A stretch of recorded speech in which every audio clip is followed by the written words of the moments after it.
Muito boa tarde.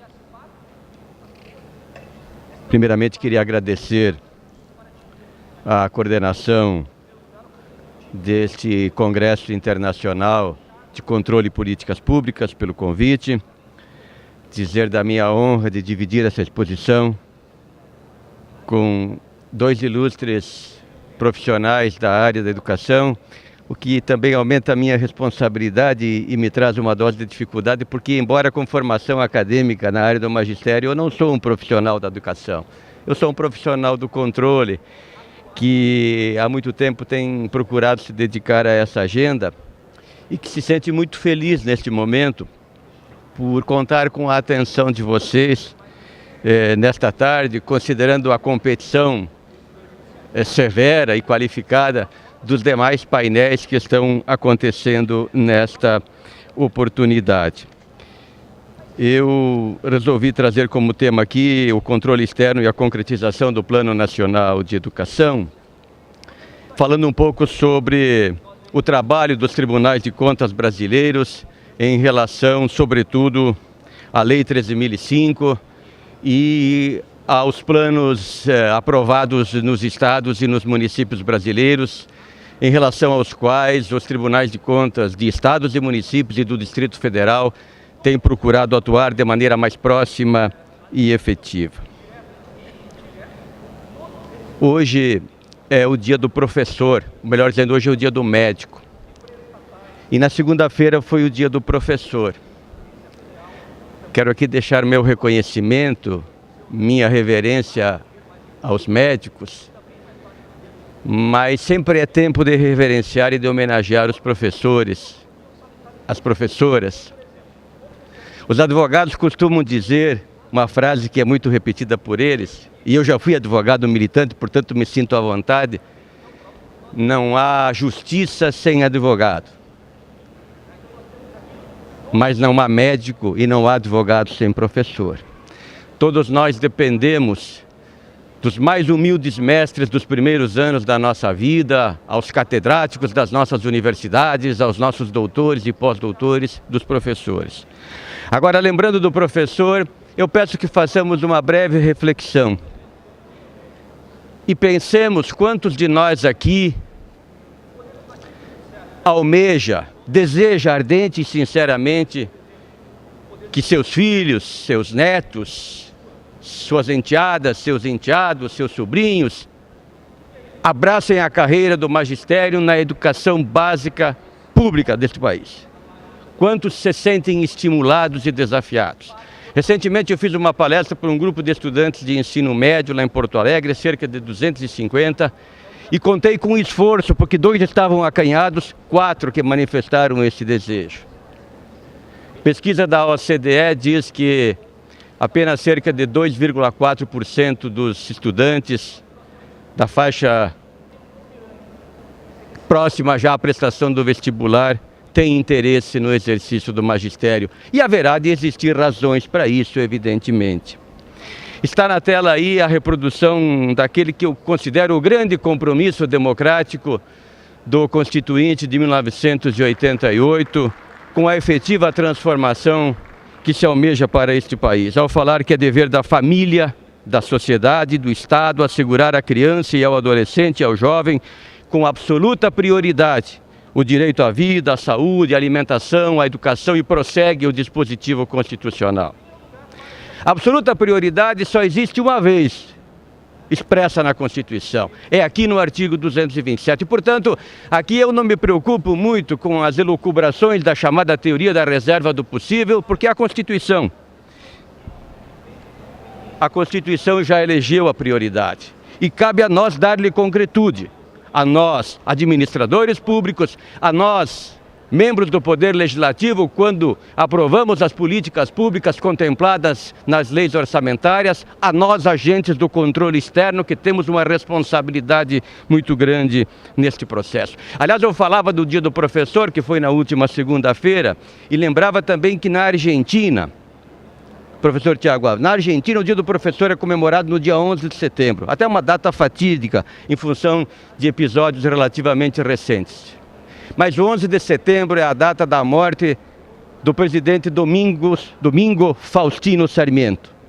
Que coisa notável que um país tenha homenageado os seus professores com uma data relativa ao presidente da República.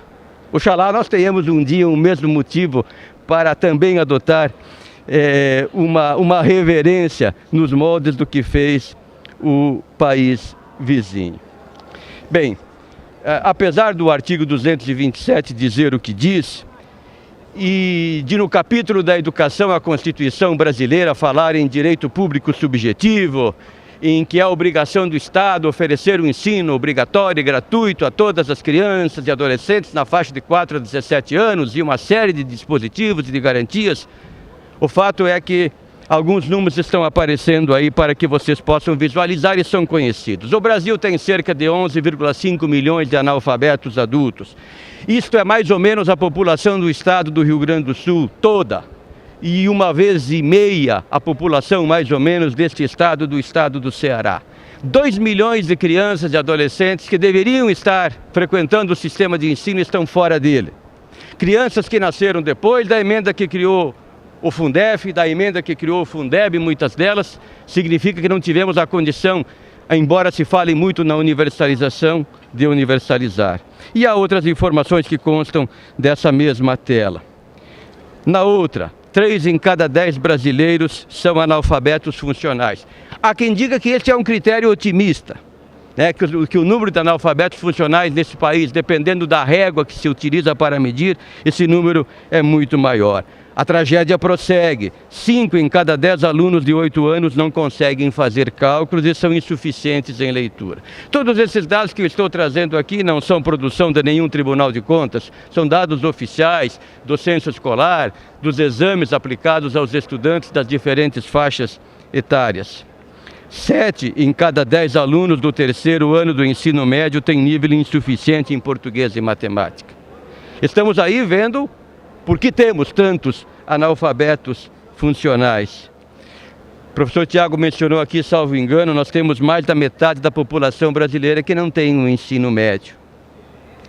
E se fala na educação em casa, e se fala da possibilidade de educar os filhos em casa, que condições têm essas famílias, por exemplo, a par de outros problemas que merecem reflexão ou que mereceriam em relação a esse assunto, num caso como esse. 6 em cada 10 crianças e adolescentes até 17 anos vivem na pobreza ou com privações múltiplas de direitos. Bem, estes são alguns dos problemas. Aparece um outro aí, a infraestrutura das nossas escolas da educação básica. E há um dado, e eu repito sempre que eu falo, há um dado que me estarrece cada vez que eu coloco os olhos no censo escolar. E esse é o censo escolar de 2017 que aparece aí. Menos de 40% das escolas da educação básica brasileira têm biblioteca. Isso parece inimaginável, mas é uma realidade. Nem falo em laboratório de informática, onde a tecnologia se revela um instrumento fundamental dentro desse processo, num ambiente de modernidade.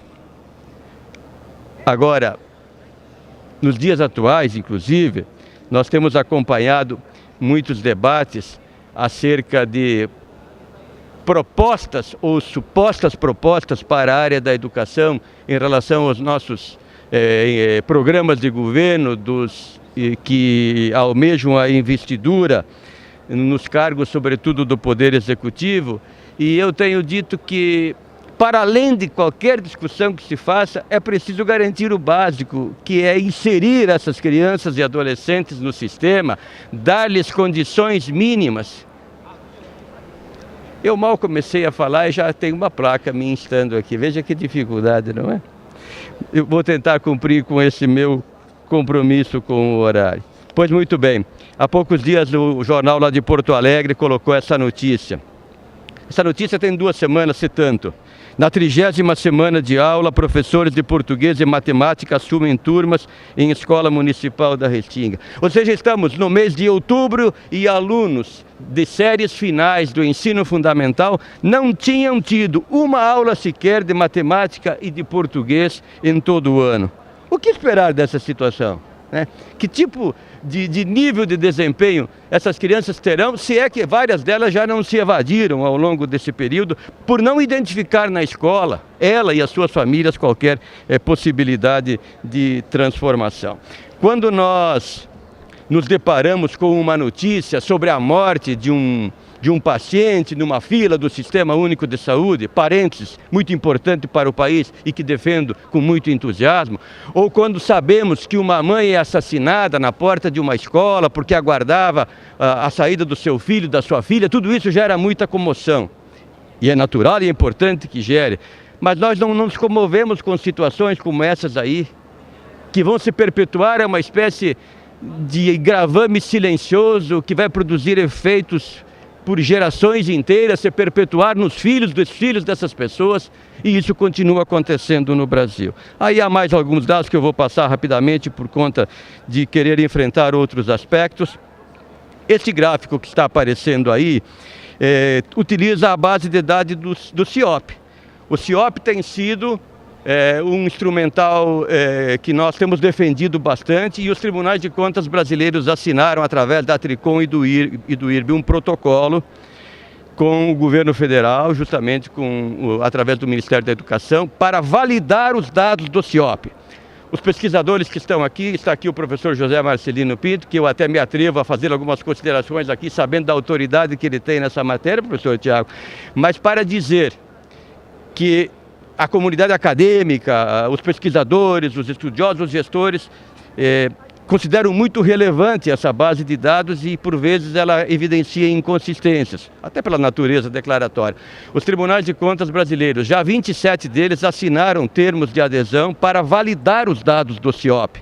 Inclusive, o Tribunal do Rio Grande do Sul foi piloto nesse processo e nós já utilizamos o CIOP para vários estudos que realizamos no Rio Grande do Sul. E o que nós verificamos aqui, uma das tantas informações dessa tela?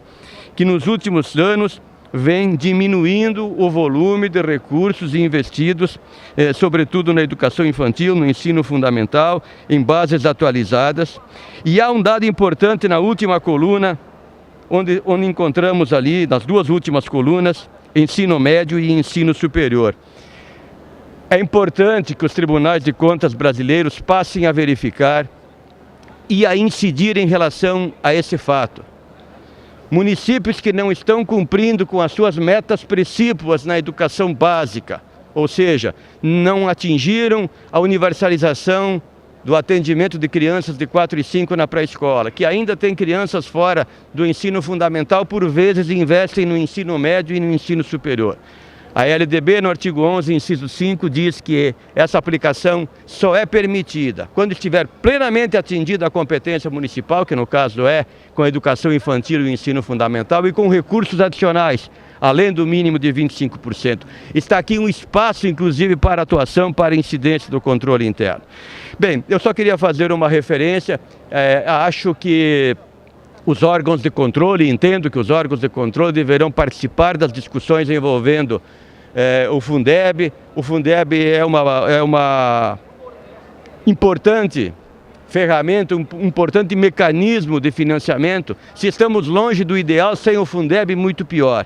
E ele termina em 2020, há propostas de emenda à Constituição tramitando. Nós, no Comitê da Educação do IRB, acompanhamos isso junto ao Congresso Nacional, temos procurado oferecer subsídios, mas é importante que se volte os olhos para a renovação do Fundeb como instrumento essencial no contexto atual de financiamento da educação básica. Eu poderia falar aqui sobre o custo aluno-qualidade, mas ele já foi tema de abordagens, o professor Tiago também aqui mencionou, para dizer apenas o seguinte: em relação ao custo aluno-qualidade inicial, ao custo aluno-qualidade, os tribunais de contas têm se mobilizado também, junto ao Ministério da Educação, junto às comissões de educação da Câmara dos Deputados e do Senado da República. Buscamos uma parceria que está se concretizando com a Universidade Federal do Paraná, porque nós queremos nos apropriar desse ferramental para que os tribunais de contas possam também exercer a sua missão controladora. Essa referência do custo aluno-qualidade para nós do controle externo é substancial. Pois muito bem, a realidade que foi aí sinteticamente demonstrada diz muito com os tribunais de contas. O Brasil tem mais de 80 anos de vinculações constitucionais à manutenção e desenvolvimento do ensino. Desde 1934, as constituições brasileiras prevêem o atrelamento de verbas à educação, exceto 1937 e 69, por razões que são óbvias, né? Em que momento histórico vieram à tona essas cartas constitucionais. No entanto, nós temos essa realidade e muitos outros números negativos que estão aí.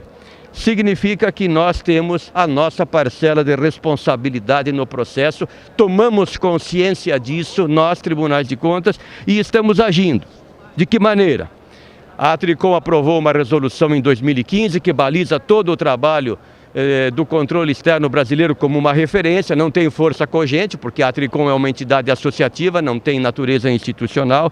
Celebramos um acordo com o Ministério da Educação e o FNDE em 2016, outro acordo com relação à validação dos dados do CIOP. Recentemente, o Instituto Rui Barbosa instalou o Comitê Temático da Educação.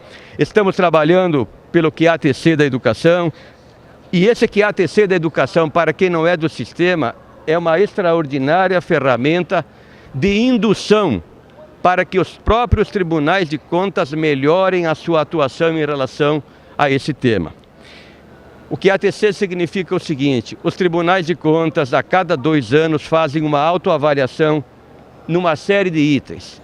Duração dos processos, cumprimento de metas, transparência, controle interno, análise de atos de pessoal, gestão de pessoas, obras públicas, renúncias de receita, e incluiu pela primeira vez em 2017 o tema da educação. Então hoje os tribunais de contas, nesse processo de autoavaliação, são aferidos nessas 4 dimensões: planejamento, fiscalização orçamentária, fiscalização operacional e programática dos recursos da educação, fiscalização dos planos de educação. São 26 itens mensurados nessa pesquisa que foi realizada pela primeira vez em 2017. E o que constatamos aí, fazendo uma autocrítica? Constatamos que precisamos avançar mais. Os espanhóis usam uma frase que eu gosto de repetir: "Usted predica, pero no pratica". Às vezes nós predicamos e não temos praticado. Então, nós estamos imbuídos desse processo. Essa avaliação de uma pontuação máxima de 4 pontos chegou na média brasileira a 1,18, portanto, precisamos melhorar. Há vários dados positivos que aparecem na tela. Um bom número de tribunais dispõe de ferramentas eletrônicas para acompanhar as despesas e os dados oficiais, examina a matéria nas contas anuais, realiza auditorias operacionais, mas, por outro lado, menos de 15% dos tribunais brasileiros estabelecem em seus planos estratégicos a educação como tema prioritário, fiscalizam temas específicos voltados à educação, fiscalizam a adequada disponibilização dos dados do CIOP, por isso esse acordo que celebramos no ano passado, e menos de 10% dos tribunais expedem alertas aos jurisdicionados em risco de não cumprir o Plano Nacional de Educação. Em função desse diagnóstico, nós desenvolvemos algumas iniciativas. A principal delas é o projeto chamado TCEduca, uma ferramenta eletrônica em construção, desenvolvida nas entranhas dos tribunais de contas, com a consultoria dos nossos técnicos e a experiência de algumas pessoas de fora. Ela pode ser acessada nos nossos portais na internet. É um projeto que nasceu de um trabalho inicial do Tribunal de Contas do Rio Grande do Sul com o do Mato Grosso do Sul, mas que depois foi apadrinhado pelo TCE de Minas Gerais, a quem eu não canso de enaltecer, porque está prestando uma notável contribuição ao controle externo brasileiro, o TCE de Minas, ao abrigar nas suas entranhas, a colocar técnicos e equipamentos à disposição de todos os tribunais brasileiros e não só dos tribunais. Essa ferramenta pode ser acessada por qualquer cidadão, monitorando aquelas metas do PNE que podem ser aferidas nessa ferramenta eletrônica.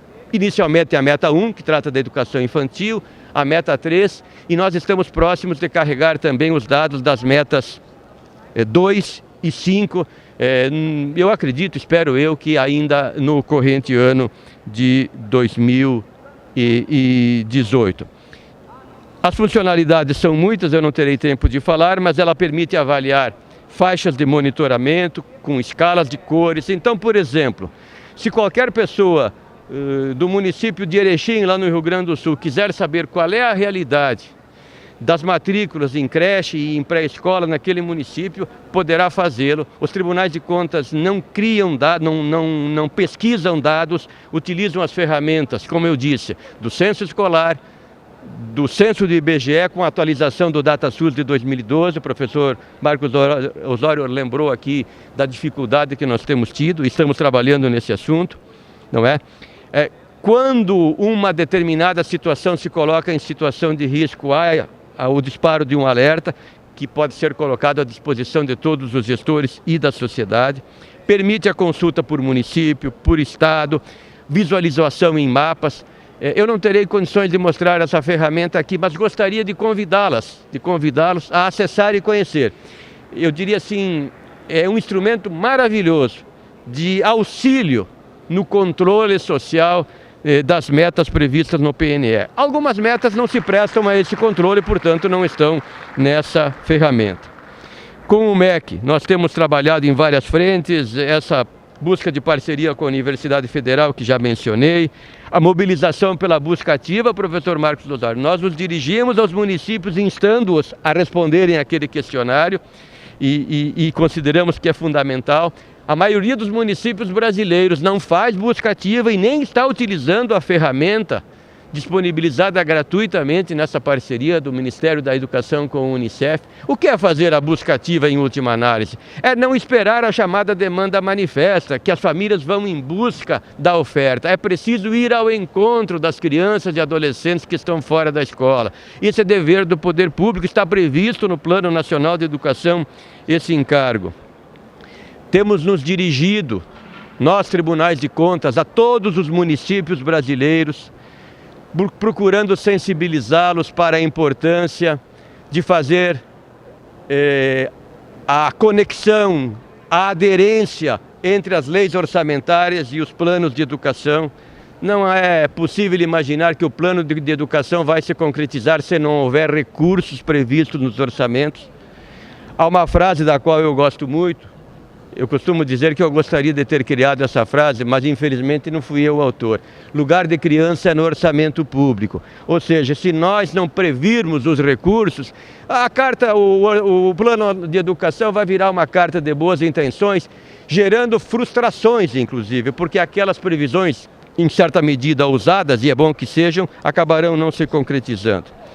Estabelecemos ontem aqui a formalização de uma parceria com a OCDE, a Organização para a Cooperação e Desenvolvimento Econômico, pela qual tribunais de contas brasileiros vão aprofundar as suas ferramentas, melhorar as suas metodologias para analisar o desempenho da política pública da educação. Não desistimos, professor Marcos Osório, do IBGE. A semana que vem irei em audiência com o IBGE no Rio de Janeiro para retomar esse assunto. Pedimos a ajuda do Ministério Público Federal e do Tribunal de Contas da União nesse processo de maneira formal. E vamos ao IBGE e vamos insistir. O Plano Nacional de Educação diz que é responsabilidade do Instituto nos disponibilizar esses dados. Nós não somos institutos de estatística. As estatísticas estão, no caso, sob a responsabilidade do Instituto, e nós vamos, respeitosa e humildemente, mas de maneira muito enfática, solicitar que esses dados nos sejam disponibilizados para cumprirmos com essa nossa missão de fiscalizar o plano de educação.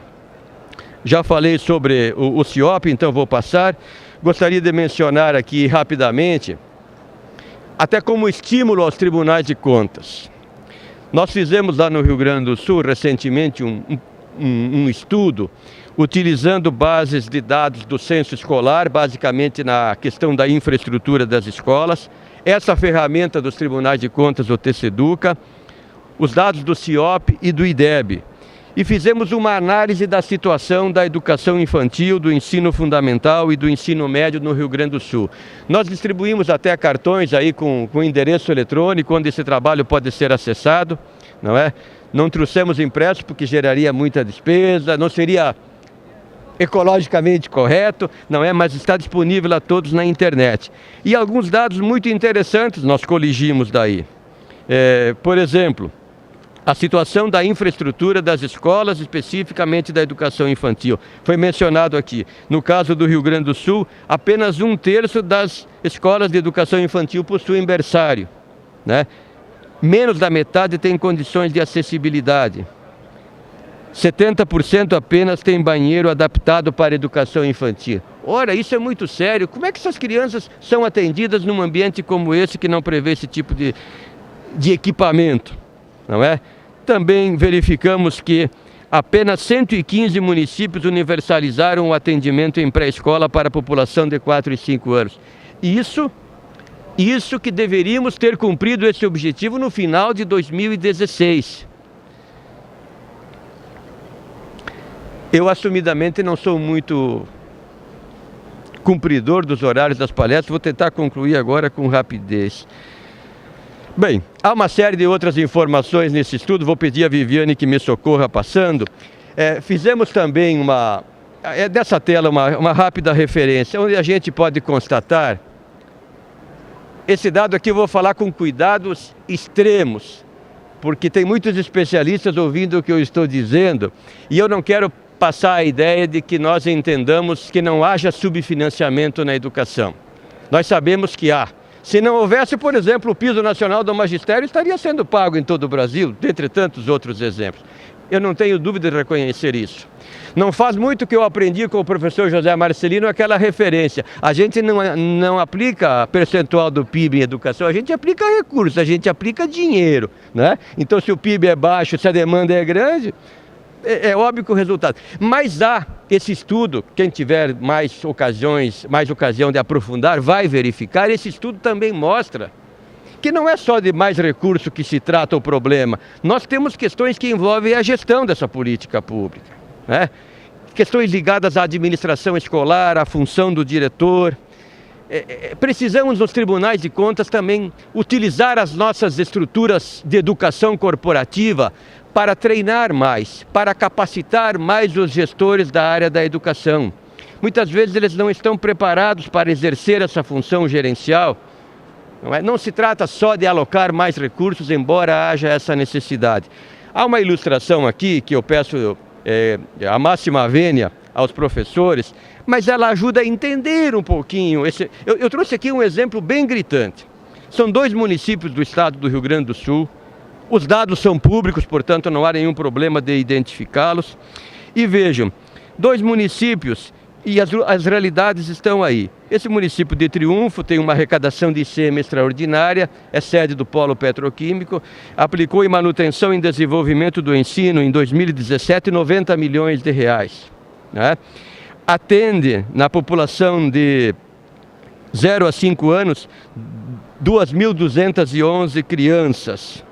Ainda não cumpriu integralmente a meta 1 quanto à pré-escola e está relativamente distante no que diz respeito ao atendimento em creche. O outro município, Lajeado, aplicou mais ou menos a metade dos recursos, já universalizou o atendimento na pré-escola, até aí aparece 114%, alguém poderá pensar que número é esse? Não, na verdade são os fluxos migratórios, as famílias que moram numa cidade, trabalham na outra, os filhos são matriculados por vezes em cidades diferentes, e a população atendida é de 5.235 crianças, exatamente o dobro. Eu acho que nós temos espaço nos tribunais de contas para ajudar, do ponto de vista da função orientadora dos tribunais de contas, da função consultiva, a aperfeiçoar o processo de gestão. Bem, antes de concluir, eu gostaria de fazer umas breves reflexões.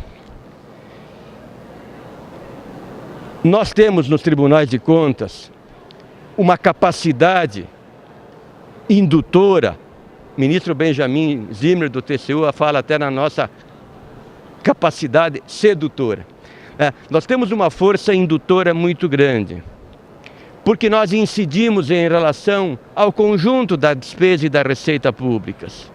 Aliás, sobre a receita nós falamos ainda pouco nos tribunais de contas. Nós temos, dizia um antigo diretor da minha casa, não é, meu caro Amaury Perus, presidente da FENASTC, que está aqui também me honrando, meus colegas conselheiros, servidores dos tribunais de contas. Nós temos um cacuete muito forte de olhar para o gasto público, para a despesa pública, ou que seja para o investimento público, o que é bom, necessário e imprescindível. Mas ainda não nos dedicamos o suficiente à receita, sobretudo às renúncias de receita, aos incentivos fiscais, no mais das vezes não controlados, não fiscalizados, não é? As renúncias fiscais pelas diferentes formas utilizadas neste país, somadas, são superiores a tudo que se investe em saúde e em educação neste país. E nós controlamos muito pouco, quase nada, desses chamados gastos tributários. Precisamos voltar os olhos para isso. Mas eu dizia, nós incidimos sobre a despesa, sobre a receita. Ela estava me lembrando de uma outra frase que até o professor Vera Cruz mencionou na sua palestra. Quando se fala que uma determinada política pública é cara, que a educação custa caro, né, ele repetiu uma frase que eu também gosto de usar. Se você acha a educação cara, experimente a ignorância para ver o seu custo. Né? Então, no nosso caso, que incidimos em relação aos orçamentos, porque não há política pública fora da moldura orçamentária, nós temos a possibilidade não apenas de agir pela via da responsabilização, da imputação de pena, de multa, da reprovação das contas. Isso me parece, sim, é o desate último do qual nós devemos cogitar. Nós temos que adotar ações de indução, de capacitação, de sensibilização. Um estudo como esse, por exemplo, foi amplamente divulgado lá na mídia no Rio Grande do Sul. E isso gerou um ambiente de tensionamento positivo extraordinário. Por quê? Porque as pessoas ficam sabendo, são despertadas para o assunto, a Câmara de Vereadores se mobiliza, a Assembleia Legislativa, as comissões de educação, os conselhos municipais de educação que precisam ser nossos aliados. Nós temos que nos aproximar dos conselhos, do Conselho do Fundeb. A proximidade deles e o contato epidérmico que mantém com as estruturas locais de administração e de controle também, são fundamentais. A gravidade desses problemas é tamanha que nós não vamos resolvê-la com apenas o braço do Poder Executivo Federal, das secretarias estaduais e municipais, da academia que trabalha brilhantemente, da imprensa, do Ministério Público, da Defensoria, do Tribunal de Contas. Nós precisamos, de fato, trabalhar em rede, que é uma expressão muito surrada, muito usada, que muitas vezes nós deixamos de lado. Eu, às vezes, lembro nas minhas falas, eu gosto muito das parábolas bíblicas, porque eu acho que elas ensinam de maneira muito simples inúmeras verdades. E eu costumo dizer, lembrar da parábola dos talentos, né, que foi narrada por Jesus, dizendo que numa determinada ocasião um senhor precisou viajar para uma terra distante e deixou então todo o seu patrimônio aos seus trabalhadores, aos seus colaboradores, numa linguagem moderna. E deu 5 talentos a um, deu 3 talentos a outro, deu 1 talento a um terceiro. E na volta foi tomar contas e aquele que havia recebido 5 disse: eu apliquei, eu investi, agora estou lhe devolvendo 10 talentos, fiz frutificar este patrimônio. Aquele de 3 também, e o de 1 disse: Senhor, eu recebi o meu talento, tratei de guardá-lo, de preservá-lo, para que os ladrões não viessem tomá-lo, e estou aqui lhe devolvendo agora este talento. Eu acho que a sociedade brasileira não quer que nós devolvamos a ela um talento, ela quer que nós potencializemos as inúmeras prerrogativas que nos foram dadas pelo Constituinte de 1988. Costuma-se dizer que a Constituição foi muito generosa, com inúmeras estruturas de Estado, fala-se no Ministério Público, mas em relação aos tribunais de contas, nós somos muito empoderados, nós recebemos muita força e nós precisamos traduzir isso em prestação de serviços à sociedade. Ou, lembrando de uma outra passagem bíblica, não é? Colocar aquela luz não dentro do vaso, não embaixo da cama, mas fazer com que ela ilumine o cenário, que nós lancemos luzes em relação a esse problema da educação e nos mobilizemos em relação a ele. O ministro Carlos Aires Brito faz uma frase que eu ouvi lá numa conferência dele no Tribunal de Contas da Bahia, dizendo o seguinte: é preciso que os tribunais de contas sejam tão bons para a sociedade quanto a Constituição foi para com eles. E eu estou dizendo isso não com outro objetivo, senão que nós nos estimulemos, que nós nos mobilizemos em relação a essa política pública. Nós não podemos ficar indiferentes quando nós temos 11 milhões e meio de analfabetos, e aí vem uma estatística e diz assim, o número de analfabetos está diminuindo no Brasil. Olha, eu que não sou economista nem estatístico, eu sei que está diminuindo porque eles vão morrendo. É simplesmente por isso, porque não há outra razão pela qual eles estão diminuindo. Enquanto isso, continua o número de crianças fora da escola.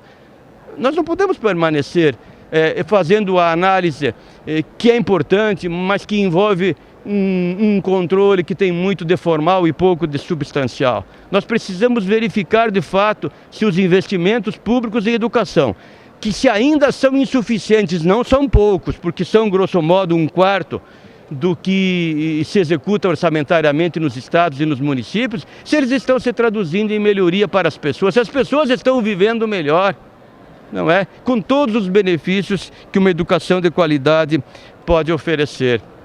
Eu ouvi uma frase, agora estou encerrando pedindo desculpas mesmo, há poucos dias também, onde se diz, olha, mencionava-se o desempenho de muitas escolas de municípios pequenos e até pobres do país com resultados notáveis, não apenas em provas oficiais, mas até em competições internacionais, por exemplo, Olimpíada de Matemática, etc. e tal.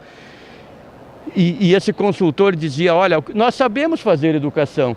Desculpe interromper 1 minuto só sobre o raciocínio, eu só queria convidar os participantes do painel de licitações, que nós teremos que iniciar às 4h30 mesmo agora, né, imediatamente, porque o palestrante tem um horário de voo, então pode comprometê-lo. Então, os participantes do painel de licitações, eu já convido a retornarem, por gentileza, para que possamos iniciar a palestra de encerramento.